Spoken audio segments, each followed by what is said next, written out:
He's just the driver. Meredith Langston laughed, not quietly enough for the words to stay private, as she clocked the black man standing near the velvet rope of the VIP entrance, his charcoal suit pressed but unremarkable, his posture unbothered by the ambient grandeur of the Grand Revere Hotel lobby glittering around him. Preston Hale caught the exchange, appraised Royce Calloway in a single economic glance, and told him pleasantly but firmly to step aside because their new CEO was expected momentarily and they needed to keep the approach clear. Royce said nothing in response. He simply turned, looked up at the enormous banner suspended above the hotel's main entrance, its white block letters catching the light, "Welcome our new CEO," and released a quiet, even breath. 10 minutes later, 20 black SUVs rolled into the valet court in perfect, unhurried formation. Every one of them had come for him. Never judge a man by the door he's standing at, because sometimes an entire convoy is already moving through the night with his name on it. Houston in late October wore the season lightly, with a sharpening of the night air and a skyline that blazed against a purple dusk, as though the city had commissioned its own grandeur and never quite gotten around to paying the invoice.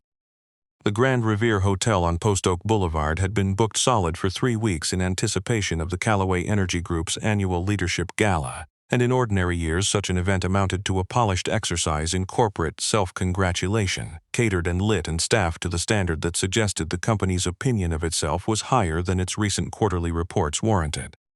But this particular October evening carried a different weight entirely, because Callaway Energy had spent the better part of 4 years navigating the quiet, compounding damage of institutional mismanagement. 2 aborted merger attempts, a federal regulatory inquiry that generated enough unflattering coverage to rattle even the most patient shareholders, and a revolving door at the executive level that had left employees, partners, and investors with the uneasy sense that the company was being steered by people who were more interested in occupying leadership than practicing it.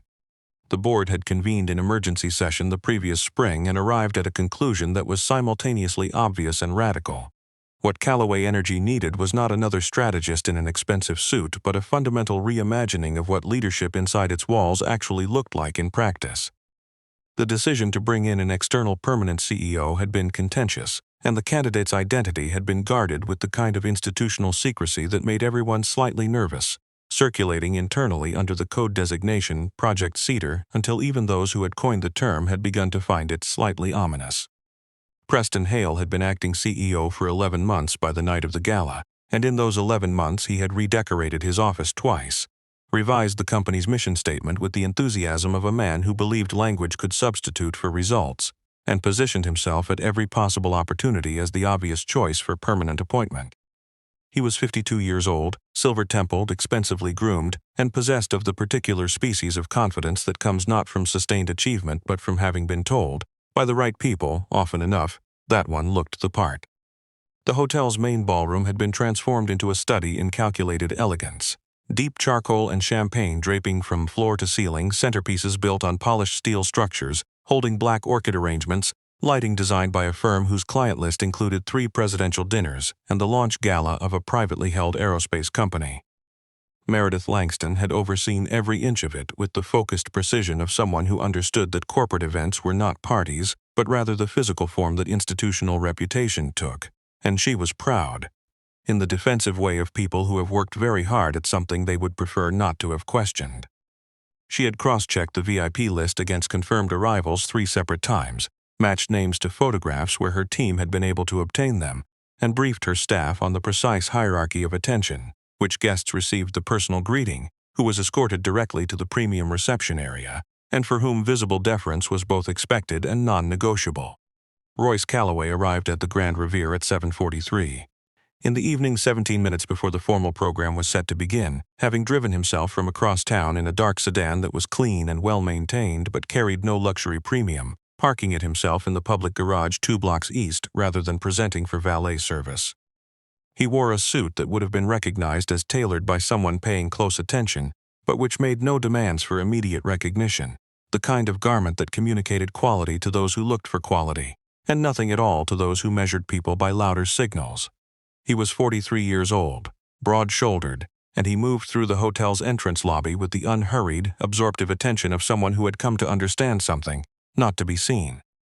He positioned himself near the edge of the VIP arrival area and watched the incoming guests with steady accumulating focus, cataloging not the names or the wealth, but the texture of how people were treated, who was acknowledged and who was passed over, what the evening's small interactions revealed about the institution before the institution had any reason to compose itself for his approval.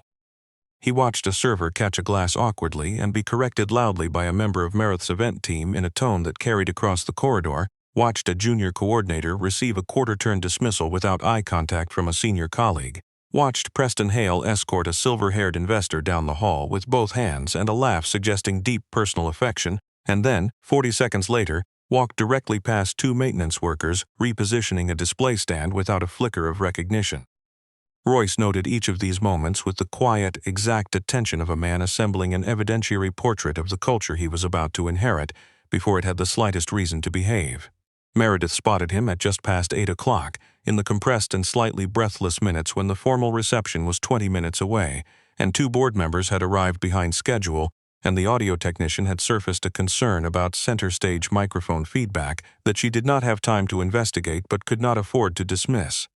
She was crossing the arrivals corridor when her eye landed on Royce standing within a few feet of the velvet rope, close enough to the boundary to read as intentional, composed enough not to read as lost, and she assessed him in under 3 seconds, not on her VIP list, not dressed to match the investors, not carrying a press credential. She approached him with the register she reserved for this category of situation, warmly professional and unmistakably directional, and asked who he was waiting for.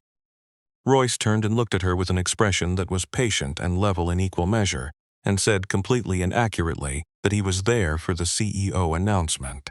Meredith processed this through the filter of her existing conclusion and arrived at a version that fit her model rather than his meaning, saying with exaggerated gentleness that she meant which of tonight's guests he was collecting, because the driver staging area was around the north side of the building, and she could have one of her team walk him over.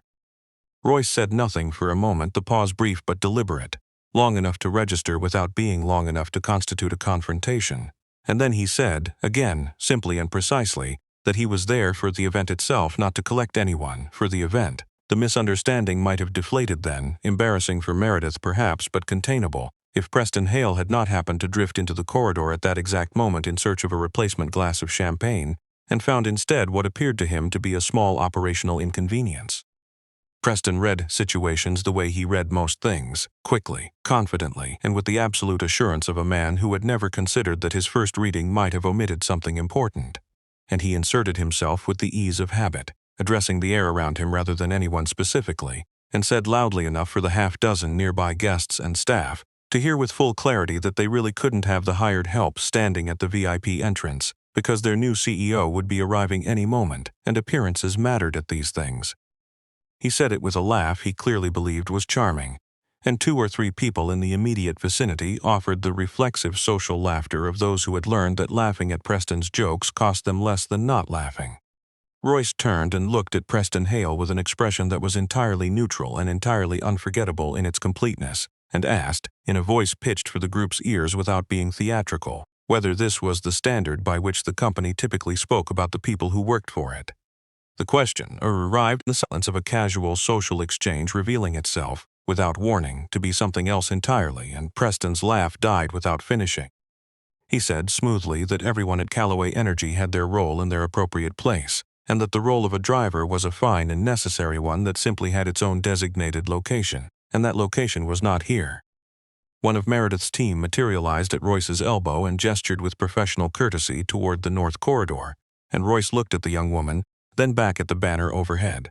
"Welcome our new CEO," and then returned his attention to Preston Hale for one measured moment before nodding very slowly, the way a man nods when he has confirmed something he suspected and has decided what to do with the knowledge.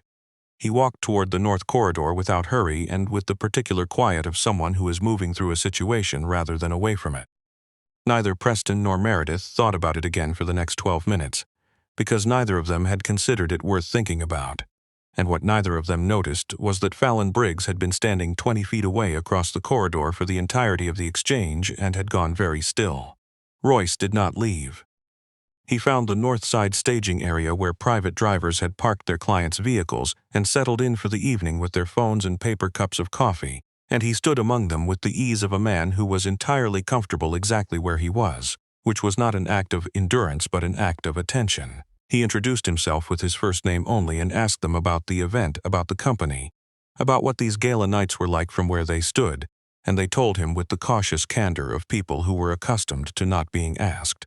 One man, a compact and silver-haired driver who had been in the private hire business for over 2 decades, had driven executives and board members for Callaway Energy at 11 consecutive annual events and had never in 11 years been addressed by his first name by anyone above coordinator level. He said it without bitterness, the way people describe the weather, as a condition of existence rather than a grievance. A younger driver mentioned that the contract rate for private hire at corporate events had been compressed every year for 3 consecutive years, while the events themselves had grown demonstrably more expensive, a gap that had become a running dark joke among drivers who serviced the corporate circuit. A third man, quieter than the others, said only that you learned a great deal about an institution by how it talked to the people it didn't think were listening, and Royce registered this observation with the specific, exact quality of attention he had been giving to everything that evening, which was total. Royce stood with them and listened and did not write anything down because the things he was learning were not data to be transcribed but texture to be understood, the invisible connective tissue of institutional culture that no audit document could capture and no consulting firm could adequately quantify. He had done this before at other acquisitions, at other companies he had walked into from unexpected angles before announcing himself, and every time the picture assembled in those pre-announcement hours had proven more accurate than anything produced by official due diligence. Fallon Briggs had followed him, not conspicuously, drifting toward the north exit with the purposeful ambiguity she had developed over years as a professional skill, and she watched Royce from a position near the building's edge with the uneasy attention of someone whose professional pattern recognition had fired on something she couldn't immediately explain. She was 34, the company's director of communications, and she had spent 3 years at Callaway Energy, developing a finely calibrated sense of when something was wrong and an equally calibrated sense of when pointing it out would cost her more than staying quiet, and she had made the wrong calculation on that second judgment more often than she was proud of. What she was watching was a man standing among drivers in a tailored suit at a corporate gala, speaking with the focused ease of someone who was not there to wait but to understand. And she had interviewed enough executives in her career to know the difference between someone performing interest in frontline workers and someone who was actually paying attention, and what she was watching was unmistakably the latter. She stepped closer and introduced herself by name and title, and Royce turned and extended a hand and said his name was Royce, and when she asked what had brought him to a corporate energy gala on a Tuesday in October, he looked at her for a moment with the hint of something adjacent to amusement, and said that she would know the answer to that question before the evening was very much older. Fallon stood with that for a moment, and then she went back inside, and she could not have said with any precision why she felt, for the first time in 3 years at Callaway Energy, that something was genuinely about to change. Inside the ballroom, Preston Hale was reviewing his notes for the welcome remarks he had crafted over several evenings with the assistance of a speechwriter hired on personal account, because he had not wanted the company's communications team, meaning Fallon, to have full sight of what he was planning to say. He believed the evening was going to go extremely well, mostly because believing this required less energy than the alternative. The ballroom began at 8:23, 7 minutes behind schedule, and Preston took the stage to the polite applause of a room extending social contract rather than enthusiasm. He spoke about transition and transformation, about Callaway Energy's enduring resilience in the face of industry headwinds, about the profound importance of culture and respect in building organizations that lasted. He used the word people 7 times in 4 minutes. He used the word values 5 times. He used the word trust twice, each time in a context that was grammatically sound and emotionally empty. In the corridor directly behind the stage, not 20 feet from the podium where he held forth, he had 30 minutes earlier directed a catering manager to resequence the entire dessert service because one investor table had been seated adjacent to the centerpiece orchid arrangement rather than facing it, communicated in a tone several decibels louder than the situation warranted, with a specificity of displeasure that had left the manager's hands visibly unsteady for the next quarter hour. Fallon stood at the edge of the ballroom and listened to Preston describe the new era of Callaway Energy's values-led culture and felt the specific, hollowing exhaustion of someone who knows in precise and documented detail how large the gap is between the speech and the reality, and who has chosen, too many times, to service the gap rather than close it. She had 3 reports in a folder on her desktop. Incidents, complaints, documented behavioral patterns that she had flagged to human resources in the preceding 6 months and which had been received with the institutional warmth of papers filed in a drawer. Outside the hotel, on the narrow strip of pavement near the north wall, Royce stood before a small monitor that hotel staff had set up for employees at their stations and watched Preston speak about respect and culture in the new chapter ahead, and he confirmed something he had suspected since he first arrived. The company's problem was not strategic or structural or financial in its primary nature, but cultural in the most specific and consequential sense. It was run by people who had learned to speak about values in settings where values were on display, and to ignore them entirely in settings where no one they considered important was watching. Celeste Mercer, chairwoman of the board, had arrived at the event 40 minutes earlier and had been positioned in the premium reception area with a glass of sparkling water and the restrained concern of a woman holding a very specific secret, and she sent a text message to Sterling Quinn that read simply, "He's not in the room." Sterling's response took 90 seconds and contained 4 words. "He may be nearby." From somewhere outside, carried faintly through the building's thick walls, came the low, distant sound of tires moving in organized formation on the approach road. The first of the 20 SUVs cleared the bend of Post Oak Boulevard at 8:47, its headlights cutting through the ambient glow of the hotel's entrance lighting, with the authority of a vehicle that has been given clearance by someone with the authority to give it, and the second followed at a precise interval, and the third, and the convoy did not rush, and did not announce itself beyond its own existence, which was announcement enough. By the time the 6th vehicle had turned into the approach, hotel security had already materialized at the valet court's perimeter. Not because anyone had radioed them, but because trained security personnel recognize, without needing to be told, when something significant is arriving. Inside the ballroom, Preston was 3/4 through his remarks when the first whisper moved through the room, not audible enough to interrupt but present enough to shift attention toward the floor-to-ceiling glass panels, looking out onto the hotel's entrance facade, and guests turned in increments, a cluster near the windows first, then the row behind them, and then a gravitational awareness spread through the room that something was happening outside that was larger than the program inside. Preston kept speaking louder, with the practiced insistence of someone who believes his voice sufficient to recapture a room. It was not, this time. Meredith moved immediately to the glass wall for a direct view, and what she saw made her reach for her earpiece with both hands, a gesture she was not aware of making. 20 vehicles, black, large, moving in formation with the unhurried precision of a procession that had done this before and expected the road to be clear, because the road was clear. She was already moving toward the entrance to position herself for the greeting. Preston descended from the stage with 6 sentences undelivered, straightened his tie with the small self-composing gesture of a man wishing to be received at his best, and moved toward the main entrance with the slightly too fast walk of someone trying to appear unhurried who had not quite achieved it. Thinking about the handshake, how firm which variety of warm, about whether to address the incoming CEO by first name from the first moment or to wait to be invited, about the fact that first impressions at this specific juncture could reasonably be considered the most consequential of his professional life.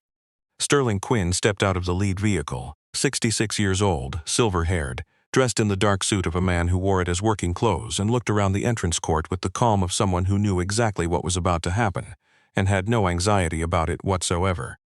Behind him emerged 2 members of the board's legal team, a senior advisor, 2 security personnel in the understated dress of private professionals, and the company's internal communications director for executive affairs.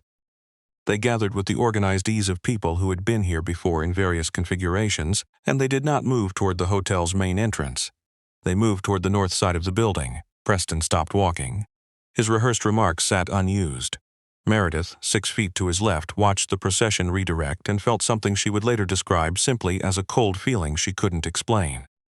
Sterling Quinn walked past the main entrance, past the decorative hedge, past the organized rows of waiting vehicles, and approached the driver's staging area with the purposefulness of someone who has been given coordinates and has arrived at them. He stopped in front of Royce Calloway, who was standing in the same place he had been standing for the better part of an hour, among drivers who had been standing there considerably longer, and looked at him with the expression of a man who feels deep personal respect and is not embarrassed to have it visible on his face.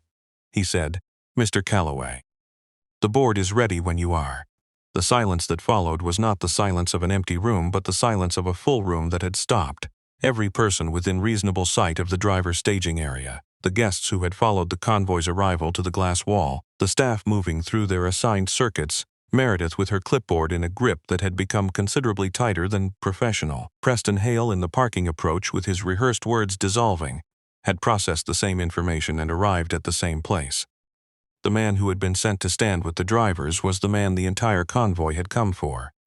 Celeste Mercer came through the north entrance at a walk faster than her usual measured pace, and stood beside Sterling with the expression of someone who has spent months orchestrating a moment and is now watching it unfold, and she said clearly enough for the words to carry without projection that she was pleased to welcome Royce Calloway as the new Chief Executive Officer of Callaway Energy Group, effective immediately and with the full confidence of the board and its principal shareholders. Preston heard Celeste's words from his position near the entrance and experienced them the way a person experiences a structural shift. Not all at once, but in rapid sequential realization, each moment of understanding carrying the weight of the one before it.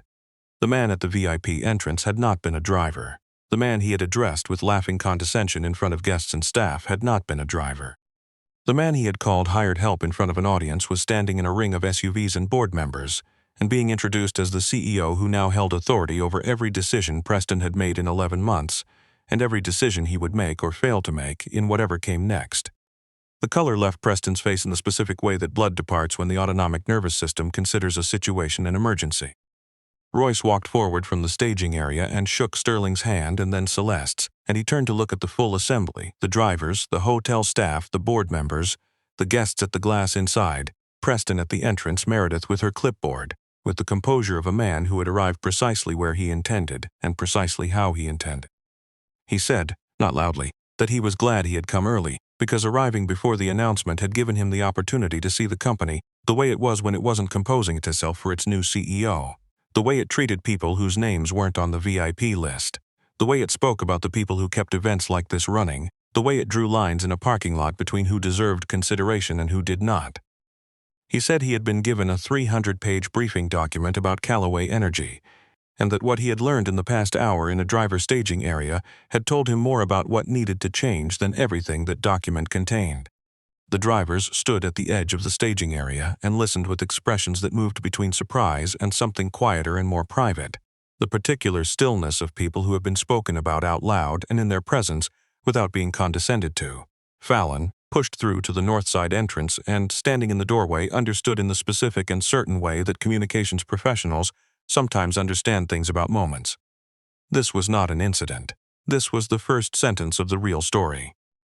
He took the stage at 9:14, and the ballroom received him with the attention of people uncertain what they were about to hear, which is the rarest and most valuable form of attention a speaker can receive. Royce stood at the center stage podium and looked at the room for a moment without speaking, doing what he had been doing all evening, reading it, seeing who was there, what the aggregate expression told him about where they were collectively. And he saw the catering staff gathered in the service archway, the drivers admitted now to the back wall, Fallon at the room's left edge with her arms at her sides and her expression carefully neutral in the way of professionals who are feeling a great deal and have trained themselves to contain it, Preston at a table near the stage performing stillness with extreme effort. He did not open with projections or with the company's trajectory or with a bold vision for the chapter ahead. He said that he wanted to talk about something more fundamental than strategy, which was the question of who a company was when no one with a title was watching. He said that in the past 2 hours he had conducted the most useful audit of Callaway Energy that anyone had performed on his behalf in the past 6 months, not from a boardroom or an executive floor, but from a parking area on the north side of a hotel, where people who worked for this company had been stationed for the evening without so much as a warm beverage or an acknowledgement that they were there. He said he had learned from those conversations that Callaway Energy had an institutional habit, not a policy, not an intention, but a habit, of treating the visibility of its workers as a direct inverse of their value. The less visible, the less valued, the more freely their needs and dignity could be subordinated to the comfort of people who arrived in the right vehicles and wore the right credentials. He asked the room, quietly and without waiting for an answer, whether a company that reserved its respect only for people who arrived in certain cars was a company that was truly serving its stated values or performing them. Preston, at his table near the stage, looked at the tablecloth with the concentrated attention of a man trying to be somewhere other than where he was. Meredith stood at stage right and did not move. Royce said that his first commitment as CEO was not to a new market strategy or a restructured balance sheet, though both were on his agenda, but to a different answer to a more fundamental question: who counts? And that everyone in the building that night, every server, every driver, every coordinator who had been waved past without acknowledgement, was going to be in the room for the announcement of what Callaway Energy intended to become, because if they weren't in the room for the announcement, they had already been given the answer. He paused and looked toward the service entrance archway and the back wall and said directly to the staff and drivers there that they were invited. Not to stand at the edge, not to observe from the service entrance, but to sit at the tables nearest the stage where chairs had been reserved for a VIP tier that had already been seated and now had new guests. What happened in the next 4 minutes? The movement of workers from the margins of the room to its center, the specific awkward logistics of people who had been told for years that they belonged at the edges being invited suddenly and without ceremony to the tables, was not a performance of inclusion. It was inclusion, with all of its discomfort and adjustment and unresolved awkwardness intact, and it was unmistakably real. There were things about Royce Calloway that the briefing documents had captured with reasonable accuracy and things they had not captured at all, and the things they had not captured were the ones that explained everything else. He had been born in the 5th Ward of Houston, in a neighborhood where his father drove long-haul freight routes that took him away from home for stretches of 10 and 12 days, where his mother worked rotating shifts at a hospital 20 minutes away by bus, and sometimes longer when the buses ran late, which they did with the regularity of a thing that is unreliable because it serves people for whom unreliability is considered acceptable. He had grown up understanding, in the wordless way that children absorb institutional facts before they have the vocabulary for them, that the city he lived in had decided that the people in his neighborhood occupied a different category of consideration than the people on the other side of the freeway, and that this decision had been made without consultation, and was enforced not by any law but by the aggregate pressure of 1,000 small decisions made every day by people who never thought about them at all.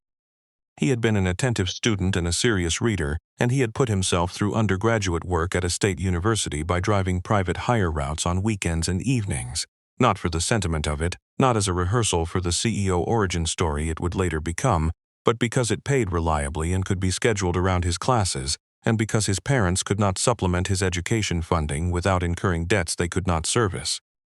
After graduation, he had gone into logistics management and spent 7 years building a freight and supply chain company, from 6 contracted drivers to a regional operation with several hundred employees and partnerships with some of the largest distributors in the southern half of the country. And then he had sold the logistics company at a valuation that allowed him to begin a second chapter in energy infrastructure investment, operating through a series of private equity vehicles and holding structures that kept his name at sufficient remove from any particular portfolio company to allow him to do exactly what he had done that evening, to arrive somewhere before he was expected and to see it clearly before it had time to arrange itself. The controlling stake in Callaway Energy had been assembled over 22 months through a private fund and a series of adjacent acquisitions that individually attracted limited attention, and the board had been fully briefed on his background and credentials and had found both considerably more impressive than the company's recent acting leadership. He had told Sterling on the car ride to the hotel that he wanted to see the company without its formal face on, and Sterling had said that this was either the wisest thing he had heard a new CEO say or the beginning of a complicated evening, and it had been both. His father, who had retired from freight driving after 31 years and a back surgery requiring 8 months of recovery, had said once that the only honest measure of a person was how they treated the people from whom they had nothing to gain, and Royce had written that down in a notebook at 17, and he still had the notebook. The board convened in an executive meeting suite on the hotel's 4th floor at 10:45, after the formal program had concluded, and the guests had dispersed into the post-event social clusters that form when people are processing something that has not yet resolved into a complete narrative. Preston Hale had requested, through Sterling, a private conversation with Royce before the meeting, and Royce had said, through Sterling, that he was happy to meet with Preston at the board meeting. Preston arrived looking as composed as a man can look when he is systematically catastrophizing, and he offered a prepared statement that described the evening's incident as a misunderstanding arising from a failure of communication, and expressed his profound personal regret and his deep respect for Royce's background and his full commitment to the new leadership and direction. Royce listened to it completely and then said, without hostility, that he appreciated the statement and wanted to offer something in return. The statement treated what had happened as an interpersonal misunderstanding, and interpersonal misunderstandings were resolved between the individuals involved, which this could be if that were all it was, but what had happened in that corridor was not primarily interpersonal. It had happened in front of guests, staff, and colleagues, and its meaning had been received not just by the people immediately present, but by everyone who worked in this company and would hear about it. Fallon then opened a folder and placed it on the table. 3/4 of an inch thick, containing accounts of catering and service staff addressed abusively during events, private hire drivers having contract rates reduced without renegotiation or notice, internal complaints from administrative coordinators routed to human resources and never responded to. A culture in which the implicit hierarchy of who deserved civil treatment had been communicated so consistently from senior leadership that it had been normalized across multiple departments. She had compiled it over 6 months at significant personal professional risk, and the last item in the folder was a third-party organizational assessment she had commissioned at her own expense, because she had known the company would not commission such a review from inside its own hierarchies. Meredith, who had been asked to attend the board meeting as a relevant party, said, when the folder was described, that she had been operating under enormous pressure from acting leadership to maintain a particular standard of event presentation that in practice had meant treating visible and prestigious guests as the primary measure of success and everyone else as infrastructure. And she said it plainly, without excuse, and then said she understood that this was not adequate. Several board members who had not fully understood the scope of what the folder represented read its contents in silence. Sterling said nothing. Celeste looked at Preston for a long moment and then said, formally and for the record, that the board required him to step aside from all executive responsibilities, effective immediately, pending a full leadership conduct review, and Preston did not argue, because argument had a time and its time had passed. What followed in the weeks after the gala was not a purge. Royce had made this decision deliberately and had communicated it to Celeste and Sterling before ever stepping foot in the Grand Revere that evening. He was not going to come into Callaway Energy and perform a dramatic clearance of existing staff in order to signal strength, because dramatic clearances were not strength. They were theater, and theater was precisely what the company had been performing in place of genuine cultural work for several years. The first set of announced changes came in the form of an internal communication on the Monday following the gala, sent directly from Royce to the full employee population before any media release, because he wanted the employees to hear it first. He announced the formation of a corporate culture committee, whose membership would be drawn primarily from frontline and support staff, rather than from executive or management levels, on the principle that the people who experience the daily culture of an organization were better qualified to evaluate it than the people who shaped it from above. He announced a full review and revision of contractor and vendor standards, beginning with the private hire and logistics contracts that Fallon's documentation had identified as having been systematically compressed over 3 years, to be adjusted to rates reflecting both market standards and the company's stated commitment to the people whose work supported its operations.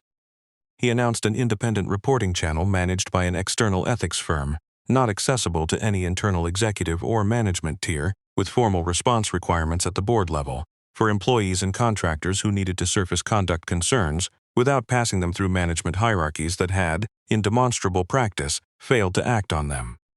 He announced a mandatory leadership development program for everyone at the director level and above, focused specifically on organizational culture and the management of professional respect across hierarchy, a program that would carry evaluation and consequence rather than functioning as a checkbox exercise. Fallon was named Interim Director of Communications and Organizational Culture, the second half of that title being a new addition to the organizational chart that had not previously existed, because she had at significant personal professional risk documented systemic problems that the company's internal mechanisms had failed to surface, and this was the definition of the kind of institutional courage the company was committing to value.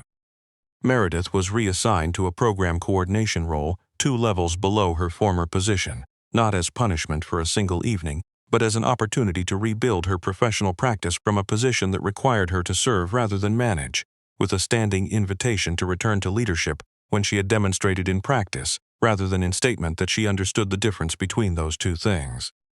Royce did not mass fire anyone to create the appearance of decisive action. He changed the system because systems were what persisted long after the individuals who prompted the change had moved on, and it was the persistence of change, not its spectacle, that he had come to create. 6 months after the Grand Revere Gala, Callaway Energy looked from the outside like a company that had stabilized after a period of internal transition, which was accurate as far as it went and considerably less interesting than what it looked like from the inside. The employee turnover rate, which had been running at nearly double the industry average in the 2 years preceding Royce's appointment, had dropped to a level that analysts described as healthy, and that the employees who had stayed described differently, as the first time in some years they had thought seriously about staying rather than seriously about leaving. 3 institutional investors who had reduced their exposure to Callaway Energy during the preceding year's leadership instability reached out to the investor relations team within the first quarter of Royce's tenure to discuss re-engagement.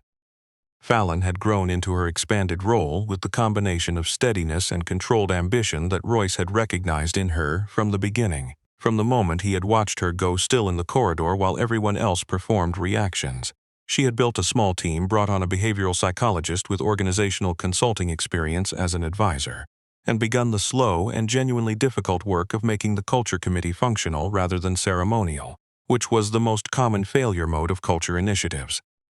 Meredith was quieter now in ways that were not the quiet of someone diminished, but the quiet of someone paying attention more carefully than she had previously found necessary. She asked questions about the events she coordinated rather than directing them from a blueprint, introduced herself to service staff at each venue before the event began rather than after problems surfaced, and was becoming, in Royce's assessment, something considerably more valuable than the leader she had been trying to be when managing from assumed authority. Preston failed the leadership conduct review in the 3rd month of the process, the report noting with the specificity of people who had documented, rather than editorialized, that the patterns of behavior identified were inconsistent with the company's stated leadership standards across multiple dimensions and across a period extending considerably beyond the events of the gala evening, and his engagement with Callaway Energy ended under terms that Sterling characterized to the board as neither generous nor punitive. The contractor and vendor standards revision had taken longer than projected, partly because the legal work involved was considerably more complex than the communication announcing it had implied, and partly because there had been meaningful internal resistance from procurement management, whose performance evaluations had historically depended on the cost compression the new standards were designed to reverse. 3 members of that tier had chosen to leave the company rather than operate under the new framework. 2 had stayed and by the 6-month mark had become among its more vocal advocates, in the way that people sometimes become advocates for changes that required them to give something up once they have fully given it up. Royce still drove himself to work in the same dark sedan on Tuesdays and Thursdays, and a new analyst assigned to a project in the building's east wing had, not recognizing him, offered him directions to the visitor check-in desk, and Royce had thanked him and said he knew the way. And when the analyst later offered an embarrassed half-sentence of explanation in the corridor, Royce told him the question had been exactly right and the offer had been exactly right, and that if anyone in the building ever stopped offering directions to people who might need them, he personally would want to know about it. 11 months after the Grand Revere Gala, Callaway Energy booked the same hotel for a different kind of event. There was no red carpet, no formal media invitation list, no VIP arrival corridor with a velvet rope and a clipboard and a hierarchy of acknowledgement ordered by perceived importance. There was a ballroom arranged with round tables, and at those round tables sat people who did not typically sit at round tables in ballrooms: drivers, logistics coordinators, building maintenance staff, catering contractors, administrative assistants, the 36 frontline and service category employees nominated by their colleagues for the company's inaugural culture recognition program, whose name Fallon had deliberately kept simple to the point of plainness, the Callaway Energy Acknowledgement, which did exactly what it said. The silver-haired driver who had serviced 11 consecutive Callaway Energy galas without being called by his name sat at the table closest to the stage, and he had been called by his name for the better part of a year now, consistently and without ceremony, because Royce had made it a personal practice, and practices propagate in organizations the way behavior propagates anywhere, from the people with the most social authority to the people who observe them and calibrate accordingly. Royce stood at the stage at the room's center and spoke briefly, because the evening was not primarily about speeches, and he knew it. He said that the company had learned something in the preceding year that it should have known already, that the work of building an institution was never done primarily by the people who gave the speeches, but by the people who kept the systems running when no one was watching, who absorbed the institutional failures and kept showing up anyway, who provided the continuity that allowed organizations to exist as ongoing concerns rather than sequences of events. He looked at the banner installed at the back of the ballroom, not the grand floor-to-ceiling production of 11 months ago, but a plain horizontal length of fabric, white with dark letters, direct in the way that things are direct when they have been arrived at through experience, rather than designed for effect. Respect starts before titles. Fallon was seated at one of the round tables, not at the stage or a staff position, because she had earned the right to sit at a table and had been told so directly. And she looked at the banner, and then at the room, and then at Royce, and felt the thing she had felt in glimpsed form on the night in the North Side corridor, when she had watched him standing among drivers and known without being able to fully explain it that something was different this time. Not hope, which is forward-looking and conditional, but something more settled. The specific quiet satisfaction of someone who bet on a thing that was hard to bet on and found that the bet had been, in its most important aspects, right. They had laughed 11 months ago and called him just the driver, standing in their VIP corridors with their hierarchies of attention and their velvet ropes and their certainty that they could read a person in 2 seconds and know exactly where he belonged. And they had made the specific enduring error that institutions make when they organize their sense of importance around visible markers rather than actual substance, when they mistake the flag for the wind. 20 black SUVs had arrived and redirected an entire evening, and disclosed in the process a simple and enduring fact about the man they had come for. That the most powerful person in the room had chosen, deliberately and without performance, to stand outside with the people that the institution had arranged to forget. Because he had understood, long before any of them had thought to consider it, that this was exactly where the company's real story had always been written, by the people who were usually asked to stand at the edge of it and watch.